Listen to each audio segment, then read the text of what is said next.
cuántas escuelas de tiempo completo van a funcionar, con qué recursos y mediante qué negociaciones con los gobiernos de los estados. El programa va creciendo, va teniendo aceptación por la sociedad, se empieza a convertir en una demanda de los padres de familia. A las madres de familia les libera tiempo para trabajar, pero no tanto para trabajar. Fíjense, en el estudio que se hizo el año pasado, parecía que el programa lo que más beneficiaba era que las madres se podían incorporar al mercado laboral. No, les libera tiempo personal. A la mayoría de las madres de familia entrevistadas, el programa lo aceptaban y lo promovían porque les liberaba tiempo para ellas, tiempo que destinaban a hacer mejor o a darse más oportunidad de trabajar en la casa, de mejorar la situación doméstica, de preparar una comida más sabrosa, pero también para descansar y para realizar ciertas actividades personales. Esa es una de las claves del éxito del programa, que en una perspectiva de equidad de género libera tiempo para la mujer, aunque lo que se esperaba era que les diera chance de meterse a trabajar para que tuvieran la triple jornada, ¿no? O sea, la atención de la casa, la atención de los hijos, la generación de ingresos económicos. Conforme el programa va adquiriendo visibilidad y presencia, se va convirtiendo en muy atractivo para los políticos, ¿no? Inmediatamente, algo que tiene algún éxito, algo de aceptación, en fin, se va llamando la atención, y este es un programa que abandera Calderón desde el primer año. Es un programa que lo toma y dice, esta es una iniciativa presidencial y tal. Los primeros 2 años no se ocupa mucho hasta que empiezan a ver que es muy bien aceptada por la sociedad, y entonces se convierte en una iniciativa seguida de cerca por la presidencia. En el Estado de México, el año pasado, se reforma la ley de educación estatal para hacer obligatorias las escuelas de tiempo completo, con mucha oportunidad política, digamos.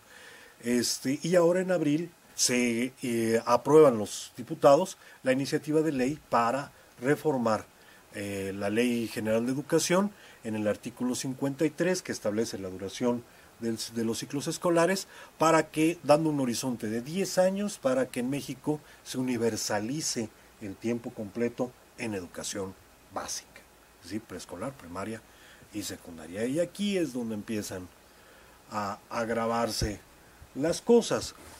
Otro antecedente importante es que en agosto del año pasado la Subsecretaría de Básica impulsa el acuerdo secretarial que firma Lujambio en agosto para el acuerdo 592 para la articulación de la educación básica. Es decir, lo que había empezado, me parece que en el 2003, con la reforma, con el tránsito de la educación al enfoque competencias en preescolar, secundarias, y concluye con primarias, en una articulación de la educación básica, en donde todos los niños quedan sometidos a un nuevo diseño curricular y a un enfoque competencias en educación. Es decir, todos los niños que asistan a la educación pública quedan con con esta nueva currícula. ¿Y en qué consiste esta currícula? Pues aquí tenemos otro de los problemas graves. Todo el mundo, todos los que tienen que ver algo con educación, me estoy refiriendo a los políticos, no, soy cuadri, perdón, todos los señores que tienen algún tipo de función pública o que cobran como funcionarios de alto nivel, salarios altos, siempre dicen que hay que lograr la interdisciplinariedad en la educación, ¿no? ¿Y qué mejor espacio para lograr la interdisciplina que la primaria, que tiene un maestro encargado de trabajar todos los contenidos? Entonces, un maestro de primaria podría trabajar perfectamente bien por bloques para lograr esa integración interdisciplinaria. Pues no, ahí están asignatura tras asignatura, que llevan español, y ahora los pobres niños pasan, de acuerdo al acuerdo, ¿no?, de 7 horas a la semana de español a 9.5 horas, 9 horas y media, ¿no? segunda lengua inglés, contraviniendo el cuarto constitucional, la Ley General de Educación, el tercero constitucional, etcétera, establece el acuerdo para la articulación de la educación básica que en México se debe aprender como segunda lengua el inglés. Con lo cual ya barrieron con los derechos lingüísticos de los pueblos indígenas. Así es. Que está establecido que los pueblos indígenas en México tienen derecho a recibir, a ser alfabetizados primero en su lengua materna y a cursar los 2 primeros años por lo menos de educación primaria en lengua materna y después a recibir educación bilingüe intercultural. Pues no, de plumazo, con un acuerdo intersecretarial de este tamaño, se establece que todos en México tenemos la obligación de tener como segunda lengua el inglés y los pueblos indígenas tienen como segunda lengua el español. Primero su lengua materna y después el español. Bueno, se siguen con ciencias naturales, exploración de la sociedad, le llaman ahora todas las disciplinas sociales, formación cívica y ética, educación física, educación artística.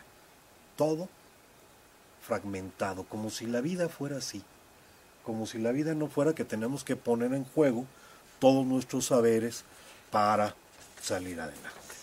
Estos movimientos, digamos, de reforma a la ley y de publicación del acuerdo generan una enorme presión sobre el programa. Lo que iba bien se va a la vitrina pública y entonces empieza a haber una gran presión para que el programa, digamos, atienda acciones de alto impacto. Originalmente el programa en sus reglas de operación se plantea como un programa que busca ampliar las oportunidades de aprendizaje, particularmente para población que está en algún tipo de situación de desventaja. Es decir, el programa tiene el propósito inicial de atender principalmente escuelas con bajos resultados, ya saben en dónde, ¿no? En enlace.